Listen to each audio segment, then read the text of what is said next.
Thank you. I'm going to try that one more time. Hello, NCAN Nation.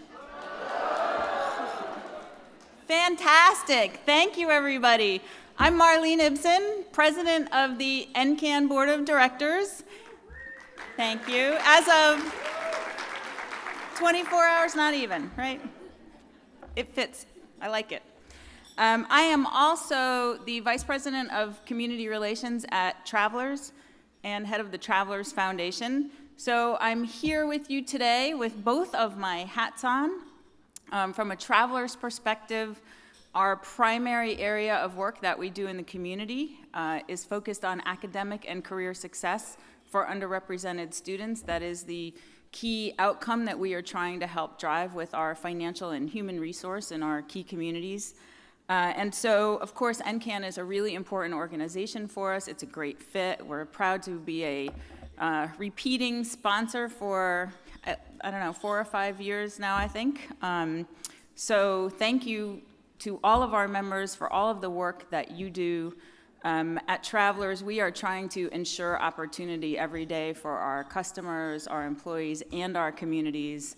And we think that the education gaps, the economic gaps that we've all been talking about here for the last day and a half have to be addressed. They have to be addressed if we are going to ensure success for all of us as a nation in the future. So thank you for the great work that you all are doing on the front lines every day.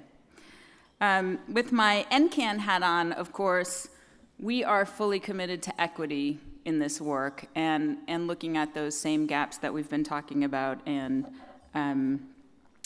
the sort of conversation around us these days in the political realm and at our homes and offices is concerning, but encouraging that we are bringing these issues to the front and we need to talk about them, and I know it's critical to all of your work.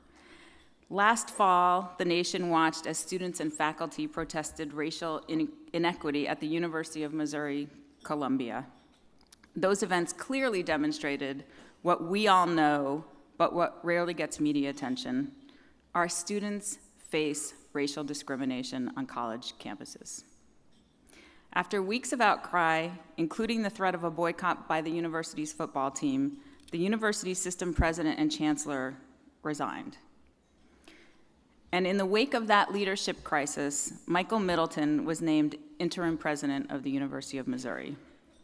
Now, from what I've learned, and I've only had just a few minutes to meet President Middleton, but doing some reading and talking to some folks who know him, I can hardly imagine a better individual to take on the challenges of equity at University of Missouri. There was a Kansas City Star article that talked about him this way. At the time of his interim appointment, Middleton was working part-time at the university, directing efforts to improve inclusion, diversity, and equity within campus activities. Now, he told me he actually was retired, but doing this work as a passion. And he'd been at the university 30 years, including 17 as a deputy chancellor, slowly championing the work from his perch. As a civil rights lawyer and law professor, he has a distinguished career fighting against discrimination in education and has spoken firsthand of his experiences with discrimination.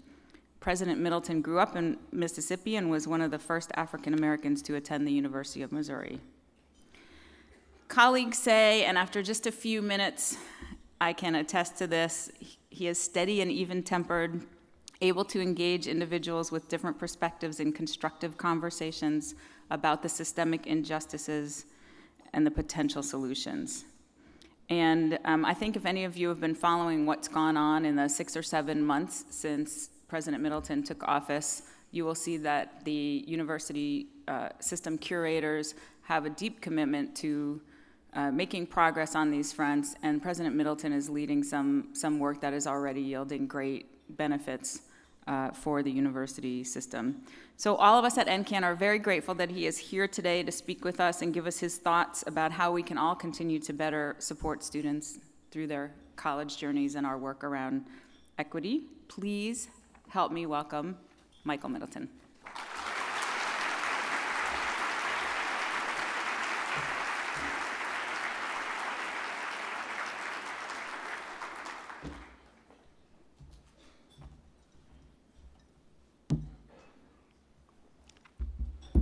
Good afternoon. Thank you, Marlene, for that very kind introduction. And thank you to NCAN for creating this opportunity and asking me to represent the University of Missouri system as a part of the conversation surrounding equity and college access. This dialogue is really crucial to higher education. As was mentioned, the University of Missouri and I have a long history together. I attended MU, lovingly known as Mizzou, as both an undergraduate and a law student. I met my wife, Julie, of 45 years there.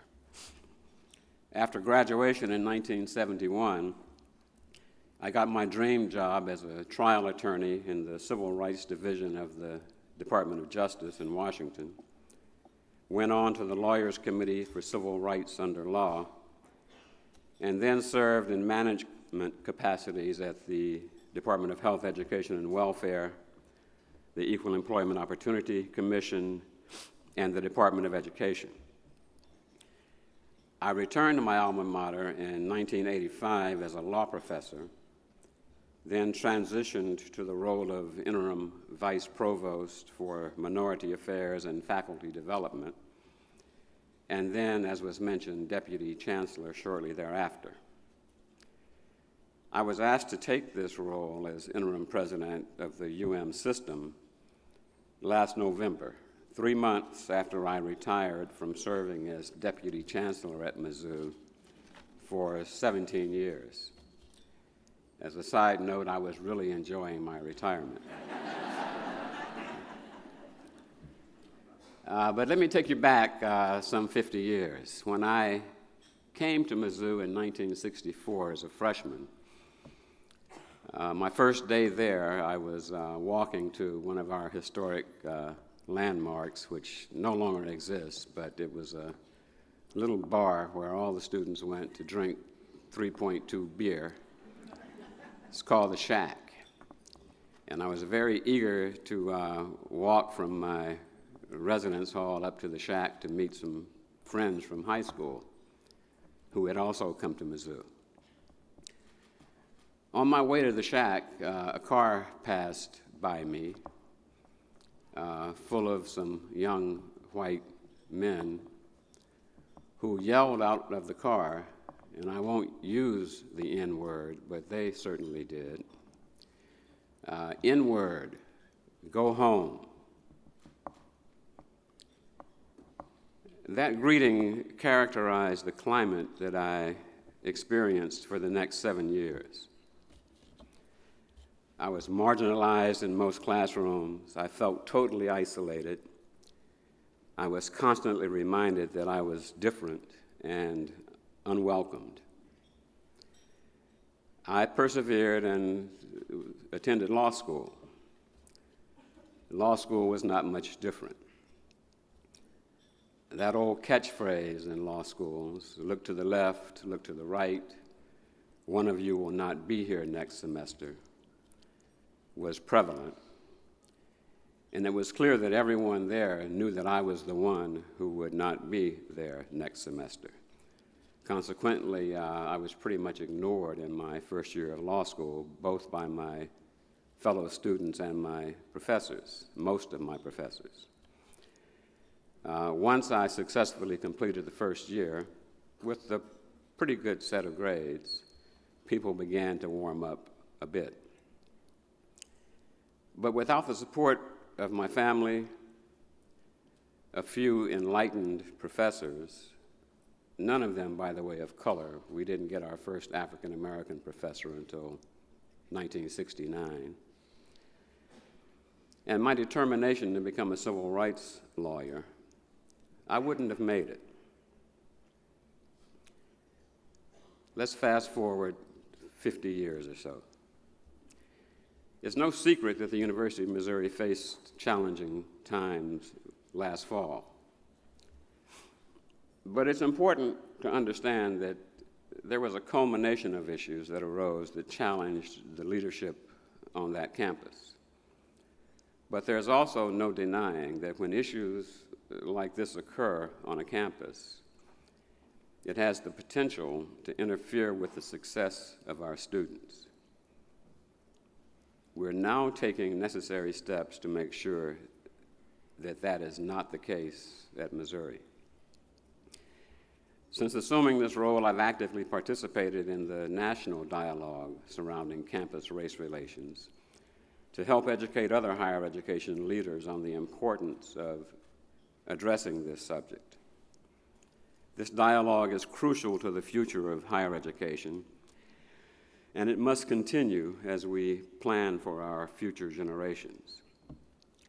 It's interesting, based on Inside Higher Ed's recent survey of university presidents, some leaders in higher education don't feel that their campuses are faced with the same racial tensions. The survey shows that 84% of presidents characterize race relations on their respective campuses as excellent or good.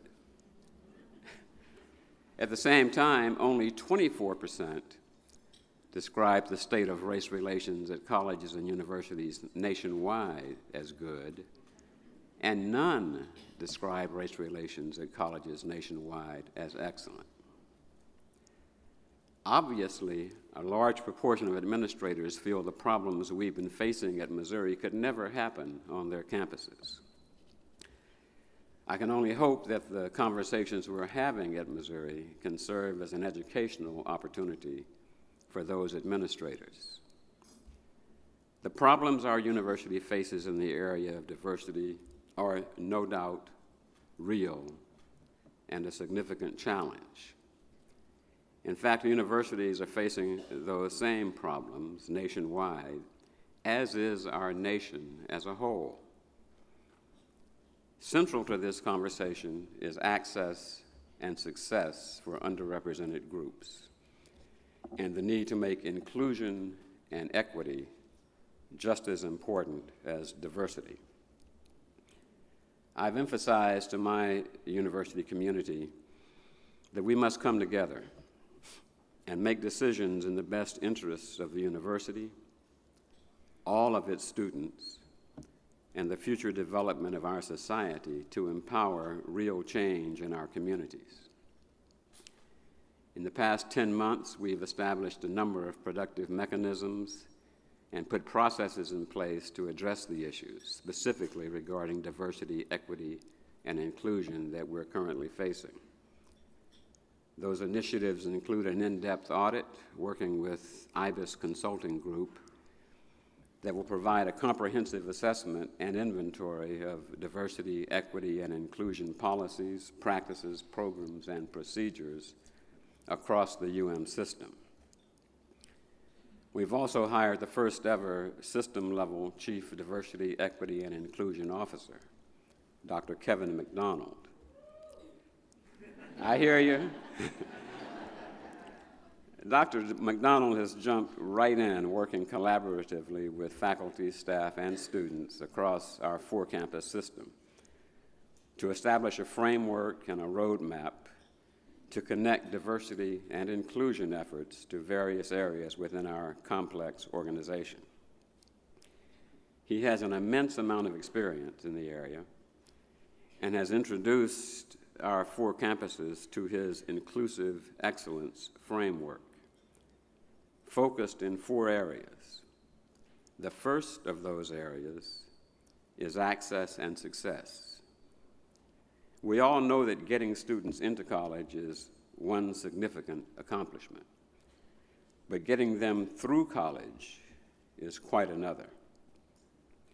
This aspect of the framework deals with enrollment, academic performance, recruitment and retention, and hiring practices. As a part of his plan, Dr. McDonald is looking at our financial aid and scholarship offerings. We have to increase our student diversity, and scholarship offerings are extremely important. We have to become more competitive with our financial aid packages, particularly for those students who gain admission and want to become a part of our campus community but can't afford to do so. And when students arrive on campus, we will provide the resources necessary to support their academic goals. We also have plans to invest in special initiatives to increase enrollments from historically underrepresented and underserved populations. 2 weeks ago, MU School of Journalism, reputed to be, well, actually, the first and reputed to be the best journalism school in America, announced a program that will identify, recruit, and educate students from underserved communities to increase diversity in the School of Journalism and in the media industry.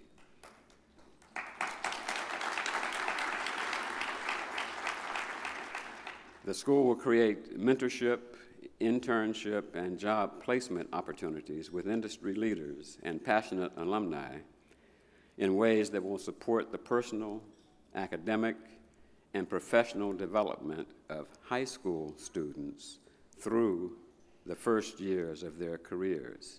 And we think that is a very promising program at Mizzou. In addition, we will work with a number of key groups, including our multicultural alumni networks, to engage our alumni in student recruitment and mentorship. Faculty recruitment and retention go hand in hand. As it pertains to faculty, our goal is to double the percentage of historically underrepresented faculty on our campuses, or at least on the Columbia campus, over the next 4 years. This effort includes African Americans, Hispanics, and Native Americans. That will take us from about 7% to about 14%. One initiative that will help accomplish this goal will be to create a postdoctoral program that we believe will increase tenure-track faculty diversity and attract highly qualified emerging scholars. Individuals will be hired for 2 years with an opportunity to transition to tenure-track positions following the completion of their fellowships. We believe this program will also support the retention of our faculty because participants will get a jump start on their research, which will be extremely helpful when they begin their tenure-track journey. The other 3 pillars of our framework of inclusive excellence focus on campus climate and intergroup relations, education and scholarship, and institutional infrastructure. Within that area of campus climate and intergroup relations, our goal is to create and sustain an organizational environment that acknowledges and celebrates diversity and employs inclusive practices throughout its daily operations. Within the education and scholarship prong, the goal is to engage students, faculty, and staff in varied perspectives of domestic and global diversity, inclusion, and social justice. And finally, within the institutional infrastructure area, our goal is to create and sustain an institutional infrastructure that effectively supports progress in achieving our diversity goals. It is within that framework that all 4 of our campuses are building their diversity initiatives and programs. As you can see, we're taking this work very seriously in Missouri. As I said, Dr. McDonald has hit the ground running, and I'm grateful to him for his passion, especially because I know it will move us forward in this very, very crucial area. And the audit I mentioned will assess what additional needs we have beyond just our flagship campus to address diversity, equity, and inclusion, which is fundamental to student access and success. I'm proud of the work and the significant progress we've made since November, but I know that there is much, much more work to be done in higher education, generally, and at Missouri, to sustain the progress and to continue to improve as an industry for the benefit of our students. Only my love and respect for my alma mater could have pulled me out of retirement. I made it very clear that under my tenure as president, I want to see real change for this great university that I care so much about, and also for the future generations of students. I must admit that I was deeply troubled last fall when I heard my students describing their experience on our flagship campus. It was so reminiscent of my own experience some 50 years ago. I'm determined to do all that I can to effect real change, real sustainable change for the students that, with your help, will populate our campuses in the future. As a nation, we've been attempting to deal with these issues for only a little more than 50 years. And as you know, these issues have plagued our culture and society for over 400 years. And we've tried to address them through the passage of laws and the implementation of regulations. I'm very familiar with those laws and regulations. I tried to enforce them for much of my career. But frankly, things have not changed nearly as much as they should have. The disruptions that colleges and universities faced last fall provide us with the opportunity, and I'll repeat that, it's an opportunity to deal seriously with these diversity, equity, and inclusion issues. And what better institution than a university? The university writ large, a community of scholars dedicated to the creation and dissemination of knowledge for the betterment of society. What better institution, joined with committed professionals like yourselves, to tackle this persistent and pervasive problem? I very much look forward to working with all of you, or any of you who are willing to join us in making the future much better than the past. And I'm happy to take questions and deal with them as best I can. Thank you.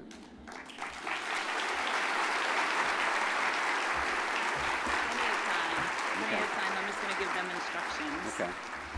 Thank you, President Middleton. As he said, he's happy to take your questions. We have a couple of microphones here on the main aisles, and we do have to ask, if you have a question, please come to the mic so that the whole room can hear your question. It's a big space, so this will really help enable the conversation. And while we're waiting for that, I'm gonna take privilege and ask you the first question. So we hear a lot about the millennials, the millennial generation, and how they have a different perspective, that they don't really question diversity. They're much more open to different cultures and people and practices. And yet we are seeing this behavior not only between students and faculty and systems on our college campuses, but among the students, right? So how do we, what do we need to be doing even before college campuses to try to continue to break that cycle? Well, I think it's important to expose young people to the diversity that exists and will grow. We all know the demographic projections. There's no way to avoid having to deal with people of difference in this country. There are students in isolated areas of the country who don't have much contact with anyone different than themselves. Certainly in Missouri, we have students from rural outstate Missouri who've never encountered an African American or a Hispanic person. And they bring with them ideas that were passed down in their families for generations. And I frankly think that they think they're being cute when they use the N-word or put on blackface and make jokes and that sort of thing. We really have to educate young people that that kind of behavior, though they certainly have a constitutional right to express themselves, that it's not conducive to a culture and climate of learning and mutual respect. I guess civility is the word I'm looking for. And I think in our K-12 system, civics has taken a back seat to maybe some of the STEM fields. I don't know. I haven't dealt with K-12 in a long time.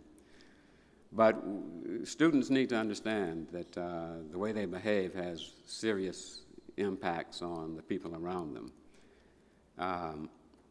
The other point about millennials, you know, these issues have been existent at Mizzou, certainly, and I'm assuming at every other institution, for the last 50 or 60 years. I think the millennial generation is much more impatient than my generation and your generation. Social media is in the mix now. It's remarkable how quickly they organize, how quickly they get messages out to each other, and how quickly they galvanize around an issue. And that, coupled with their impatience, makes these explosions occur much more frequently than they did back in the day. But the vast majority of our students at Mizzou seem to be fairly progressive students. We've had 3 African-American elected student body presidents in the last 10 years. And I believe 2 homecoming kings and a couple of homecoming queens, all elected by the students. Our last, well, now it's 4, because we now have another African-American student body president. The one prior to him, Peyton Head, you may have seen him. He's been on the National Speakers Circle, and he's all over Facebook. Peyton is a African-American gay male from Chicago who had the same experience that I did, someone shouting out of a car the N-word and telling him to go home. It's 50 years later. I internalized it and went back to my room and drew on my internal fortitude to push through it. Peyton wrote a long, eloquent Facebook post describing his outrage at what happened to him. That post went viral. I think that was the trigger for the African-American students launching their protest, and Jonathan Butler joining them with his hunger strike, and then the football team joining Jonathan with their threatened boycott, and things fell apart. But I think it has to do with the impatience of this millennial generation and the tools they have to communicate very, very effectively, and the intelligence of these young people. These kids, these young people, strike that. These young people are very, very, very, very bright, and they know how to get it done. And they did it. So we have to be ready. We certainly have to get our communications people prepared to deal with the